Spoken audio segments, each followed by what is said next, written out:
누가복음 16장에 보면 예수님께서 이런 말씀을 하십니다. 율법과 선지자는 요한의 때까지요. 그 후부터는 하나님 나라의 복음이 전파되어 사람마다 그리로 침입하느니라. 누가복음 16장 16절. 여기서 보면 율법과 선지자는 요한의 때까지 라고 말씀하는데, 이는 다시 말해 구약의 율법과 선지자의 역할이 적용되는 때가 요한까지 라는 것이고, 그 이후에는 하나님 나라의 복음이 전파되어 복음에 의한 하나님의 섭리가 시작된다는 것입니다. 그런데 여기서 복음이 전파된다는 것에 대해 생각해 볼 필요가 있습니다. 전파된다는 말의 의미는 여기저기로 전해짐으로써 널리 퍼뜨려지는 것을 의미합니다. 즉, 이 말 속에는 그 자체로 개인적 차원의 영역에서 한 사람 한 사람에게 일일이 전해진다는 것을 의미합니다. 그래서 이렇게 복음이 각 사람에게 전파됨으로써 복음 안에 거하게 되면 성령이 그 사람 안에 내주하시게 되고, 그렇게 각자가 성령의 인도를 받음으로써 율법 아래 매이지 않게 되는 것입니다. 이 부분을 갈라디아서 5장은 이렇게 말씀합니다. 너희가 만일 성령의 인도하시는 바가 되면 율법 아래에 있지 아니하리라. 갈라디아서 5장 18절. 이처럼 요한 이후에는 예수 그리스도께서 친히 육신의 몸을 입고 이 땅에 오셔서 율법을 완성하셨기 때문에 더 이상 율법에 얽매이지 않게 되는 것입니다. 그래서 마태복음 5장에 보면 예수님께서 이런 말씀을 하십니다. 내가 율법이나 선지자를 폐하러 온 줄로 생각하지 말라. 폐하러 온 것이 아니요 완전하게 하려 함이라. 마태복음 5장 17절. 그런데 이 구절에서 율법을 완전하게 하기 위해 오셨다는 말은 이해가 되는데, 선지자에 대해선 좀 더 깊은 이해가 필요합니다. 이것은 누가복음 16장에 선지자의 때가 요한까지 라는 말의 의미와 동일합니다. 요한이 광야에서 회개의 메시지를 전파할 때 보면 개인적 차원에서 한 사람 한 사람에 대해 하나님이 주시는 말씀을 대언하며 기도해 준 게 아니라 시대적 차원에서 너희가 죄사함을 받기 위해 회개에 합당한 열매를 맺으라는 것이었습니다. 이것은 구약의 선지자들이 택함받은 이스라엘 백성들을 향해 너희가 죄에서 돌이켜 회개하고 하나님께로 돌아오라는 메시지를 전한 것과 같습니다. 그래서 선지자의 때가 요한까지 라는 말은 국가적, 시대적 차원에서 선지자 한 사람을 세우시고 그 사람을 통해서만 일방적으로 역사하시던 하나님의 섭리가 요한까지 라는 의미입니다.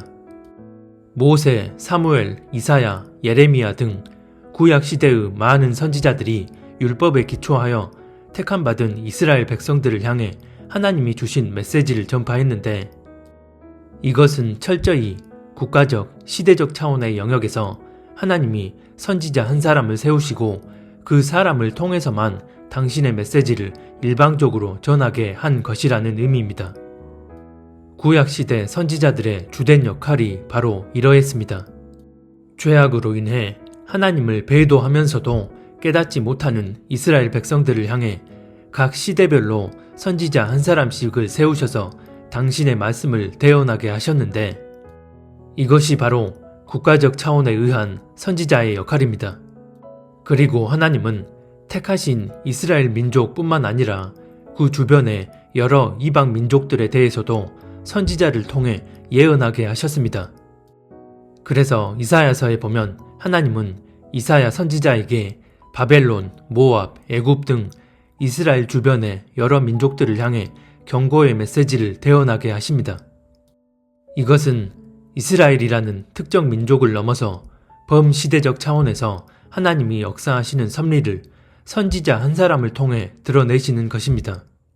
심지어 요나서 전체는 요나 선지자를 통해 니느웨라는 한 이방 민족에 대한 하나님의 예언에 관해 쓰여진 성경이기도 합니다.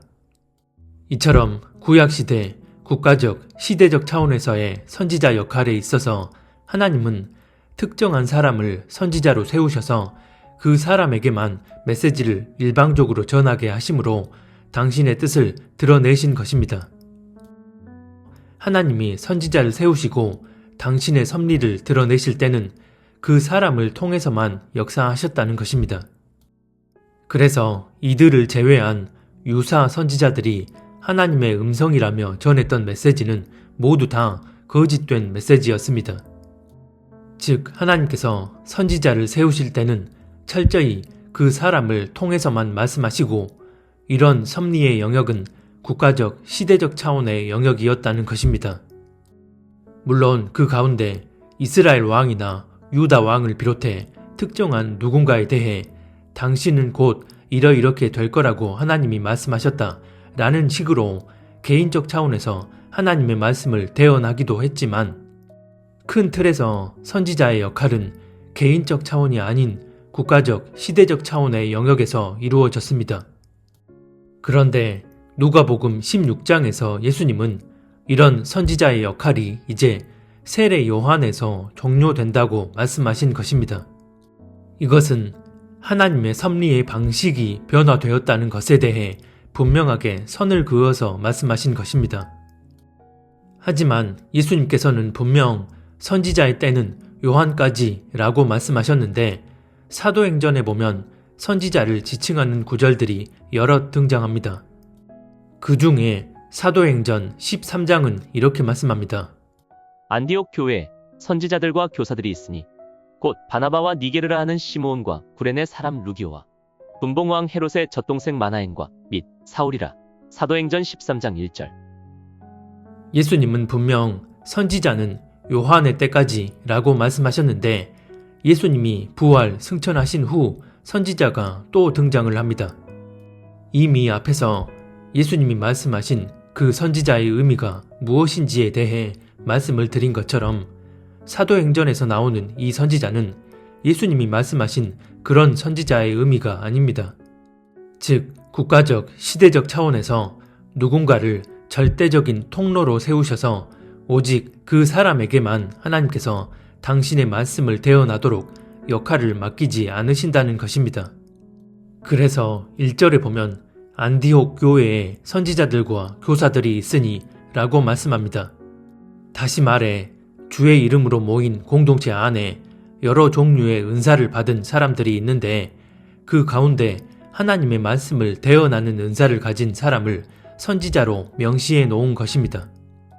즉, 공동체 안에 여러 은사들 중 하나로 예언하는 은사를 가진 경우를 의미하는데 이런 경우는 철저히 개인적 차원에 국한된 은사입니다. 속한 공동체 전체에 관해서나 아니면 그 공동체에 속한 구성원 개개인에 대해 하나님이 뜻하시는 바를 대언하는 역할이라는 것입니다. 사도행전 15장에 보면 이를 분명하게 드러내는 말씀이 나옵니다. 유다와 실라도 선지자라. 여러 말로 형제를 권면하여 굳게 하고. 사도행전 15장 32절. 여기서 보면 유다와 실라를 선지자로 지칭하면서 그들이 말로써 형제를 권면하여 굳게 했다고 말씀합니다. 즉, 개인적 차원에서 특정한 이들에게 하나님의 마음과 뜻을 전달하는 역할을 했다는 것입니다. 이처럼 선지자의 본질적 역할이 예수님이 말씀하신 것처럼 요한 이전과 이후로 나뉘게 된 것입니다. 그래서 고린도전서 12장은 이렇게 말씀합니다. 하나님이 교회 중에 몇을 세우셨으니 첫째는 사도요, 둘째는 선지자요, 셋째는 교사요. 그 다음은 능력을 행하는 자요. 그 다음은 병 고치는 은사와 서로 돕는 것과 다스리는 것과 각종 방언을 말하는 것이라. 고린도전서 12장 28절. 이 구절은 앞에서 이미 말씀드린 대로 공동체 안에 여러 다양한 은사들 가운데 하나님의 말씀을 대언하는 선지자의 은사 또한 그 중에 하나로서 이런 선지자의 역할은 철저히 교회 공동체나 개인적 차원에 국한된 부분이라는 것입니다. 그런데 여기서 또 주목해 볼 수 있는 것은 은사가 주어지는 것도 한 사람에게 몰빵해서 주어진 게 아니라 여러 사람들에게 그에 맞는 각각의 은사가 균형적으로 주어졌다는 것입니다. 이것이 바로 합력하여 선을 이루게 하시는 예수 그리스도의 복음에 기반한 하나님의 섭리입니다. 그런데 이런 일은 개인적 차원의 영역뿐만 아니라 국가적 차원과 시대적 차원에도 그대로 적용이 됩니다. 즉, 하나님께서 국가적으로나 또는 시대적으로 당신의 일을 행하실 때 한 사람을 통해서만이 아니라 다양한 사람들을 통로 삼아 역사하신다는 것입니다. 그래서 우리가 오늘날 하나님의 말씀을 대언하여 전하는 선지자라는 타이틀을 적용하게 될 때 보다 명확한 역할의 구분이 필요합니다. 세례 요한 이후 선지자의 주된 역할은 성경이 말씀하고 있는 것처럼 개인적 차원에 해당하는 경우이지만 그렇다고 해서 국가적, 시대적 차원의 영역에서 그 역할이 완전히 사라진 건 아닙니다. 사도행전 11장에 보면 아가보라 하는 선지자 한 사람이 천하에 큰 흉년이 들리라 하더니 그렇게 되었다고 말씀합니다. 그때 선지자들이 예루살렘에서 안디옥에 이르니 그 중에 아가보라는 한 사람이 일어나 성령으로 말하되 천하에 큰 흉년이 들리라 하더니 글라우디오 때 그렇게 되니라. 사도행전 11장 27, 28절. 즉, 요한 이후에도 이렇게 시대적 차원에서 하나님의 말씀을 예언하는 일들이 일어났습니다. 그러나 앞에서 이미 말씀드린 것처럼 요한 이전까지의 선지자는 국가적, 시대적 차원에서 절대적인 사명을 감당하는 것이 그 역할이었기 때문에 하나님께서는 오직 그 선지자 한 사람을 통해서만 일방적인 메시지를 전하게 하셨습니다. 누가복음 16장 16절 말씀은 이런 선지자의 역할이 요한까지라는 것입니다. 하지만 요한 이후 선지자의 역할 자체가 변경된 오늘날은 개인적 차원의 영역에서 하나님의 말씀을 대언하는 것이 선지자의 주된 역할이지만 국가적, 시대적 차원에서 누군가가 하나님의 말씀을 예언하여 전할 수 있다 하더라도 하나님께서는 오직 그 한 사람에게만 모든 것을 부어주셔서 그 사람을 통해서만 일방적으로 전하게 하시는 게 아니라는 것입니다. 이 부분을 바르게 이해하지 못하면 사람의 미혹에 속절없이 걸려들게 됩니다. 누군가가 하나님의 음성이라면서 앞으로 세상에 이러이러한 일들이 일어난다는 등 거창한 예언들을 계속해서 쏟아내게 되면 그 사람의 입을 통해 하나님의 음성이 나오니까 그 사람을 신령한 사람인 양 무조건 신봉하고 따라갑니다. 당장 유튜브에서만 보더라도 하나님이 자신에게 이러이러한 말씀을 하셨다고 하며 하나님이 마치 이 사람만을 절대적 통로로 삼으시고 이 사람에게만 일방적으로 감추어진 비밀을 전하시는 것처럼 하루가 멀다 하고 예언적 메시지를 쏟아냅니다. 또 어떤 경우는 하나님이 자신에게 꿈이나 환상을 보여주셨다고 하면서 하나같이 다 그런 류의 영상들만을 올리기도 합니다. 그리고선 거기에 들어맞는 것처럼 보이는 성경 구절을 가져와서 자신이 주장하는 바를 합리화합니다. 기록된 하나님의 말씀이 주가 되는 것과 자기 주장을 합리화하기 위해 말씀을 이용하는 것은 전혀 다릅니다. 기록된 말씀이 주가 된다는 것은 성경의 여러 말씀들을 메시지를 이어주는 뼈대로 삼아 메시지의 신뢰성에 대한 검증을 받는 것이고, 말씀을 이용한다는 것은 자신이 주장하는 바에 표면적으로 일치되는 것처럼 보이는 특정 구절 한두 개를 가져와서 자기 주장을 합리화하는 것입니다. 그래서 이런 부분에 대한 분별력이 없으면 드러나는 현상적인 부분에 취해서 완전히 미혹되어 버립니다. 문제는 이런 일이 어떤 특정인을 중심으로 모여서 하나의 공동체를 이루게 되면 그 사람에 의해 일방적으로 이끌려간다는 것입니다. 앞전 영상에서 주님 오시는 때와 시에 집중하는 게 왜 문제인지에 대해 메시지를 전한 바 있는데, 이 문제를 비롯해서 마지막 때 분별해야 할 여러 문제들에 있어서 공동체의 중심에 있는 어떤 특정인이 하나님이 역사하시는 섭리의 비밀을 계시로 알게 되었다고 하면서 그렇게 특정인을 중심으로 모인 이들이 스스로 구별된 자들이라 여기며 그 공동체 안에서 자신들만의 유대감에 젖어들어 있는 경우를 보게 됩니다. 이것은 오프라인으로 모인 공동체뿐 아니라 온라인상에서도 마찬가지입니다. 인터넷이나 SNS상으로 자신들만의 카페나 밴드, 단체방 같은 모임을 만들어서 그 안에 속해 있으니 마치 방주에 들어가 있기라도 한 듯이 안전하다는 착각에 빠져 있습니다. 배도한 주류 교단에 속해 있지 않고 거룩히 구별된 공동체임을 자부하지만 특정인을 중심으로 모여서 그렇게 사람에 의해 움직여지는 공동체라면 그 무슨 경건한 모양과 거룩한 미사역으로 포장이 되어 있든 그 안에 속한 이들은 특정인에 의해 공동체 안에서 허용되는 틀 안에서의 제한된 것들만을 받아들이게 됩니다. 이는 다시 말해 하나님이 아닌 사람에 의해 움직이고 있다는 말입니다. 하나님과의 직접적인 관계 안에서 옳고 그름을 판단하고 분별하여 행동할 수 있는 영적 토대가 형성되어 있지 않은 상태로 사람의 가르침에만 절대적 영향을 받아 그렇게 사람에 의해 움직인다는 것은 머리로 무엇을 많이 알고 분별하고 있든 간에 하나님과 상관없는 방향으로 나아가는 것입니다. 신약 이후 주님 안에서 형성된 공동체의 존재 목적은 뚜렷합니다.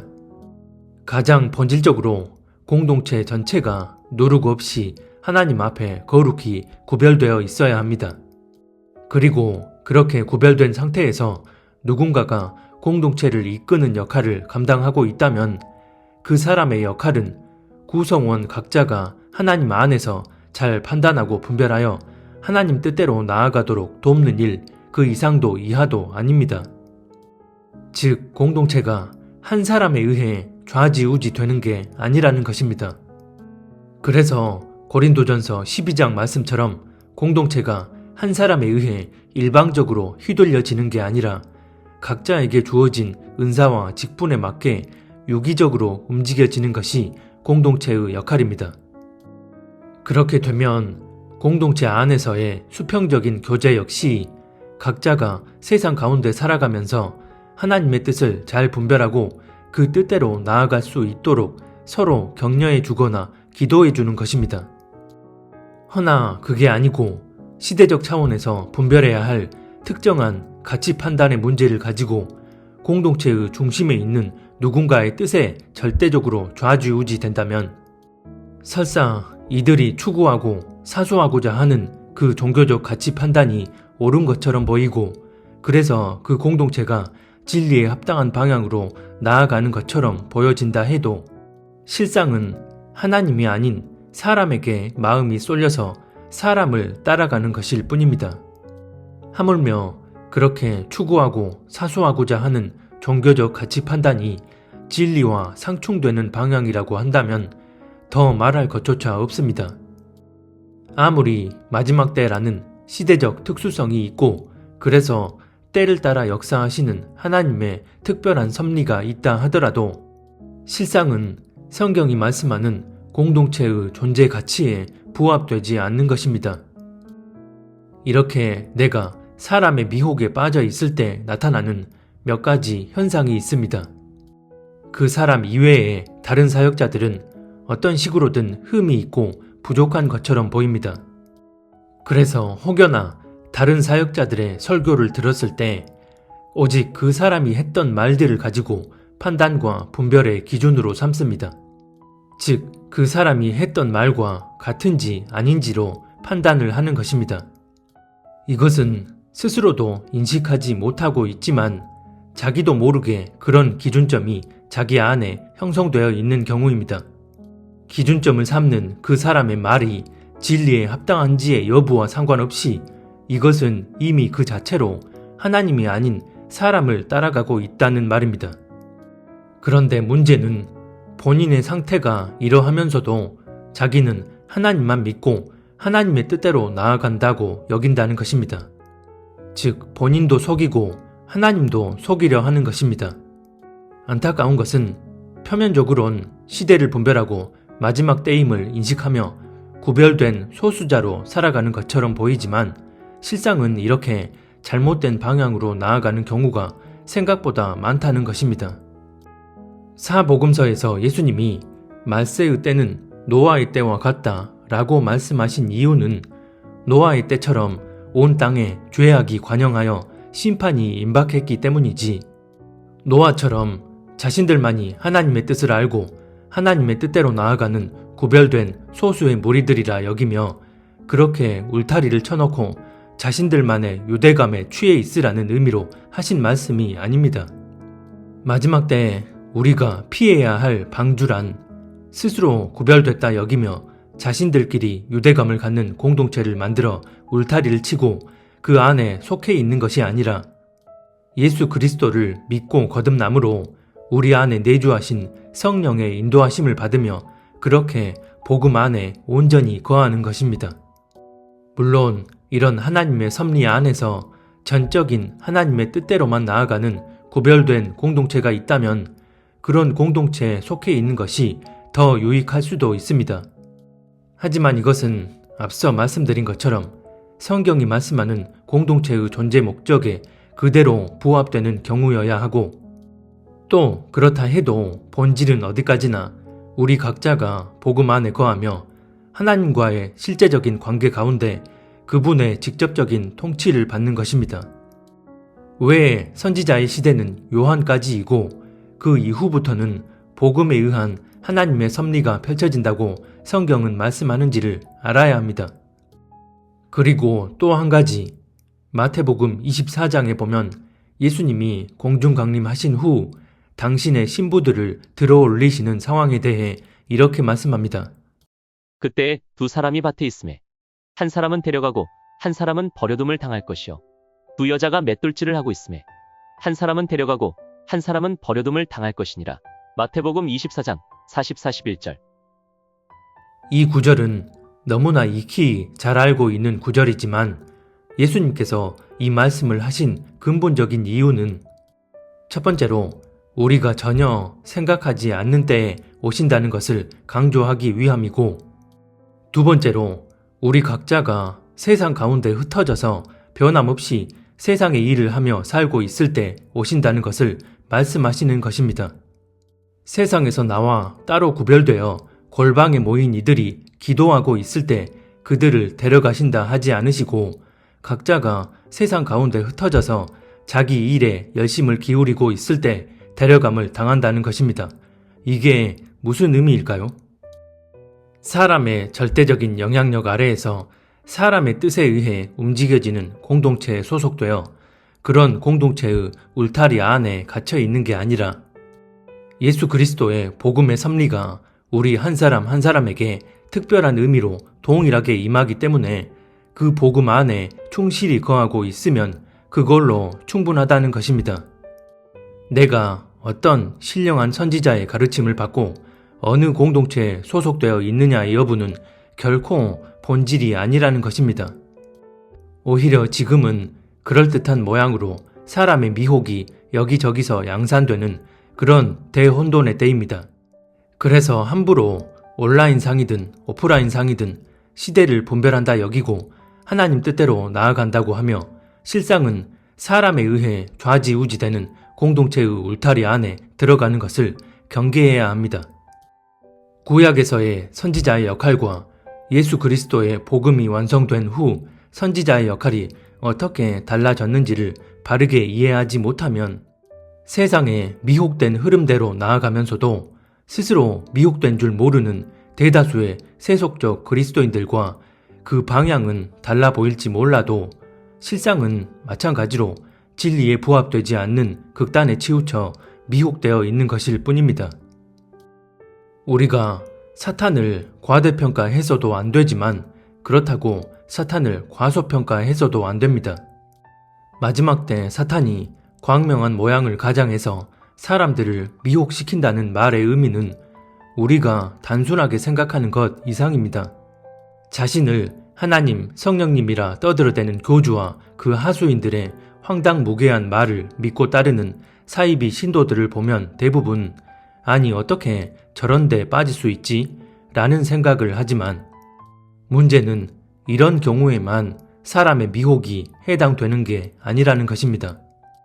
본인이 뭔가 시대적으로 감추어진 이런저런 비밀들을 다 알고 있고 그래서 이렇게 행동하는 것이 하나님 뜻대로의 행동이라 여기지만 실상은 자기 종교적 기준을 고집하는 이들에게 사탄은 오히려 훨씬 더 교묘하고 그럴듯한 모양을 가장해 속이고 넘어뜨립니다. 하나님이 행하시는 외적인 섭리 가운데 꿈이나 환상, 예언 등이 사탄이 모방하는 가장 최적화된 미혹의 수단이라는 사실을 중심에 유념하고 있지 못하면 모두 다 이 미혹에 넘어갑니다. 최근에 어떤 해외 사역자가 한국에 대한 예언을 한 영상을 얼핏 본 적이 있는데, 북한의 김씨 독재 정권이 갑자기 무너짐으로 한국 주도의 복음 통일이 돼서 한반도가 세계의 초인류 국가가 될 거라는 그런 내용의 영상이었습니다. 사실 해외 사역자들이 한국에 대한 예언이라며 쏟아내는 내용들을 보면 대부분 이런 식의 절대적 긍정의 메시지들 뿐입니다. 허나 이것은 한국의 전반적인 영적 실상에 대한 어떤 이해도도 없이 하나님이 주신 말씀이라며 쏟아내는 막연한 바램의 메시지일 뿐입니다. 사람이 듣기에야 더없이 희망적인 이런 메시지가 기분 나쁠 이유는 없습니다. 하지만 한국 교계의 전반적인 영적 상태와 공의의 하나님이 이 땅 가운데 역사하시는 섭리가 어떻게 매치되어 드리워지고 있는지를 보면 긍정적이고 희망적인 메시지라고 해서 무조건 하나님께로 온 것이 아니라는 것을 반드시 유념해야 합니다. 다시 말해, 지금 한국에서 현실적으로 일어날 가능성이 훨씬 더 높은 일은 북한 정권이 무너지고 복음 통일이 돼서 세계를 선도하는 부강한 국가가 되는 게 아니라 전 세계 여러 곳에서 전운이 짙어지는 가운데 중국, 대만 못지않게 확전의 촉발지가 될 가능성이 높아지고 있다는 것입니다. 이런 실제적인 상황 전개는 한국 교계의 전반적인 영적 현실과 맞물려서 벌어지고 있는 일입니다. 화약고가 될 수밖에 없는 지정학적 위치 때문이라는 현실적인 관점은 차치하고서라도 한국 교계가 참담한 배도 행위를 저지르고도 회개는커녕 죄를 죄로 여기지 않는 상태에서 그런 열매가 고스란히 국가적 현실로 드러나고 있는 상황인데도 하나님의 음성을 대언한다는 유명한 해외 사역자들의 듣기 좋은 말에만 집중하며 국가적 차원의 영적 현실은 철저히 외면하고 눈감아 버립니다. 왜 구약의 선지자들이 회개하고 돌이키지 않으면 심판과 멸망이 올 거라 예언했지만 정작 그 백성들은 평안과 안락을 예언하는 거짓 선지자들의 말에 이끌려 갔는지 요즘의 교회적, 국가적 상황을 보면서 그대로 통감하게 되는 안타까운 형국입니다. 어쨌든 국가적, 시대적 차원에서 하나님의 음성이라고 하며 온갖 무분별한 말들을 마구 쏟아내는데 그런 채널의 영상들을 보면 모두 다 이런 식의 내용들입니다. 다시 말씀드리지만 성경이 말씀하는 그대로 세례 요한 이후 선지자의 역할은 축소, 변경되어졌습니다. 하지만 오늘날에도 하나님은 여전히 어떤 특정인을 통해 당신의 뜻을 대언하게 하십니다. 특히나 말세 지말인 지금은 사도행전 2장 17절 말씀처럼 하나님께서 많은 사람들을 통해 예언을 하고 환상을 보고 꿈을 꾸도록 역사하십니다. 그리고 이런 일은 개인적 차원뿐만 아니라 국가적, 시대적 차원에도 그대로 적용이 됩니다. 하지만 그렇게 쓰임을 받기 위해선 어디까지나 그 사람이 하나님을 온전히 경외하며 스스로 겸비한 마음을 가진 사람이어야 하고 무엇보다 하나님이 그런 사람을 시대적 차원의 통로로 사용하신다 하더라도 그 사람에게 모든 것을 다 부어주셔서 그 사람을 통해서만 당신의 뜻을 일방적으로 전하게 하지 않으신다는 사실을 분명하게 알아야 합니다. 그럼에도 특정한 누군가를 일방적으로 신뢰하고 따라가며 사람에게 자기 영혼 육을 내맡겨 버린다면 표면적으론 하나님 예수님을 믿고 의지하는 것처럼 보일지 몰라도 실상은 사람의 말만 믿고 의지하며 사람을 따라가고 있는 것일 뿐입니다. 마지막 때 하나님이 누군가를 통로 삼아 당신의 말씀을 대언하게 하시는 일을 행하신다면 사탄 역시 그런 하나님의 섭리를 그대로 모방해서 광명한 껍데기를 입고서 사람들의 입에 음성을 집어넣어 줍니다. 유튜브 상에서 하나님의 음성을 대언한다는 많은 채널들 가운데 무엇이 진짜이고 무엇이 가짜인지 100% 완벽하게 분별하기란 쉽지 않습니다. 왜냐하면 100% 진리만 100% 비진리만 전하는 게 아니기 때문입니다. 단순히 비본질적 차원에서 잘못된 사실이 전달되는 것을 넘어서 본질적으로 아주 치명적인 노력이라고 한다면 설사 그것이 단 1% 정도라 해도 결론은 그 1%에 의한 거짓일 뿐입니다. 허나 이것을 감별해내기란 쉽지 않습니다. 그래서 아무리 그런 부분에 대해 어느 정도의 영적 경계심을 가지고 있다 하더라도 그런 메시지를 지속적으로 보고 듣게 되면 사람은 누구나 육과 혼의 영역에서 반응이 일어나고 서서히 잠식되기 때문에 그런 것으로부터 전혀 마음이 흔들리지 않을 수가 없습니다. 그런데 하루가 멀다 하고 하나님께서 이러이러한 음성을 들려주셨다고 하며 그런 유의 영상들만 계속해서 올라오고 하나님이 말씀하셨다고 하니까 육과 혼의 자극에 잠식되어 무분별하게 다 빠져듭니다. 개인적 차원뿐만 아니라 국가적, 시대적 차원의 영역 속에서도 하나님께서 특정한 사람을 사용하셔서 대언하게 하시는 메시지가 분명 있지만 계속 말씀드리는 것처럼 지금은 하나님께서 특정한 누군가를 통해서만 일방적으로 말씀하시는 그런 때가 아닙니다. 그래서 완벽하게 분별할 자신이 없다면 그런 유의 영상을 취급하는 채널은 가급적 보지 않고 듣지 않는 것을 추천드립니다. 지금은 그 무엇보다 사람의 미혹을 주의해야 하기 때문입니다. 어떤 메시지를 보고 듣든 간에 가장 중요한 것은 기록된 성경 말씀이 메시지의 전체적인 기반이 돼서 결론이 하나님, 예수님께 집중하도록 맞춰져 있느냐의 여부입니다. 즉, 기록된 성경 말씀들을 통해 메시지의 맥락이 이어져야 하고 그렇게 되었을 때 반드시 하나님, 예수님께로 초점이 맞춰져서 우리가 어떤 중심의 방향성으로 이 땅에서 그분의 마음에 합한 삶을 살아내야 하는지가 결론으로 드러나야 합니다.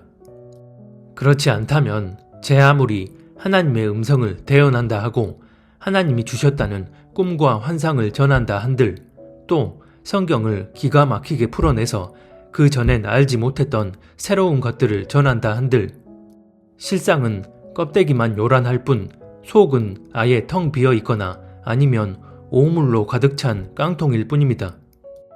그렇기 때문에 넘쳐나는 메시지의 홍수 속에 이런 부분을 중심에 두고 성령의 인도하심을 구하며 영의 양식을 잘 가려서 받아들일 수 있어야 합니다. 하지만 이것은 어디까지나 참고사항일 뿐입니다. 다시 말해 누군가의 메시지를 보고 듣든 참고는 하되 스스로가 하나님과의 직접적인 관계 안에서 그분의 인도함을 받으며 어떻게 이 마지막 때를 살아내야 하는지를 깨닫고 그렇게 나아갈 수 있어야 합니다. 우리 각자가 예수님을 구주로 영접하고 성령이 우리 안에 내주하심으로 그분의 인도하심을 받고 있는 게 맞다면 굳이 누군가를 통하지 않더라도 얼마든 하나님께서 직접 인도해 주심으로 바로 알고 분별하여 그 뜻대로 나아가도록 역사해 주시기 때문입니다. 그렇기 때문에 누가복음 16장에서 율법과 선지자는 요한의 때까지이고 그 이후부터는 하나님 나라 복음이 전파되어 사람마다 그리로 침입한다고 말씀하신 것입니다. 즉 우리가 예수 그리스도의 복음을 받아들임으로 성령이 우리 안에 내주하시게 되면 더 이상 율법에 매이지 않게 되고 따로 특정한 선지자를 세우셔서 그 사람을 통해서만 역사하시는 게 아니라 우리 각자가 개별적으로 성령 하나님의 직접적인 인도함을 받으며 그렇게 나아가는 것입니다. 이것이 신약 이후 복음의 가장 큰 골자인 것입니다. 민수기 11장에 보면 여호와께서 그의 영을 모든 백성에게 주사 다 선지자가 되게 하시기를 원한다고 말씀합니다. 모세가 그에게 이르되 내가 나를 두고 시기하느냐 여호와께서 그의 영을 그의 모든 백성에게 주사 다 선지자가 되게 하시기를 원하노라. 민수기 11장 29절. 이 말인즉 여호와 하나님이 그의 영을 백성에게 주시면 누구든 선지자와 같은 역할을 하게 될 수 있다는 의미입니다. 물론 이 말은 앞에서 말씀드린 그런 좁은 의미의 선지자 직분을 뜻하는 건 아니지만 넓은 의미에서 예수님을 구주로 영접하게 되면 우리 안에 그분의 영이신 성령이 내주하시게 되고 때를 따라 역사하시는 하나님의 뜻을 헤아려서 그 뜻대로 나아갈 수 있는 선지자가 될 수 있다는 것입니다. 이처럼 주님 오심이 임박한 마지막 때에 오직 그분의 인도함을 받아야 합니다. 우리의 유일한 지도자는 특정한 누군가가 아니라 오직 예수 그리스도 한 분이기 때문입니다. 그러나 너희는 랍비라 칭함을 받지 말라. 너희 선생은 하나요. 너희는 다 형제니라. 땅에 있는 자를 아버지라 하지 말라. 너희의 아버지는 한 분이시니 곧 하늘에 계신 이시니라. 또한 지도자라 칭함을 받지 말라. 너희의 지도자는 한 분이시니 곧 그리스도시니라. 마태복음 23장 8절로 10절. 그래서 누군가가 전하는 메시지를 참고는 하되 본질은 우리 각자가 하나님의 마음을 헤아리기 위해 늘 그분과 교제하며 그렇게 나아가는 것입니다. 그렇게 우리 각자가 그리스도의 영이신 성령의 인도함 가운데 하나님 나라의 복음 안에 거하는 복된 삶을 이어갈 수 있었으면 합니다.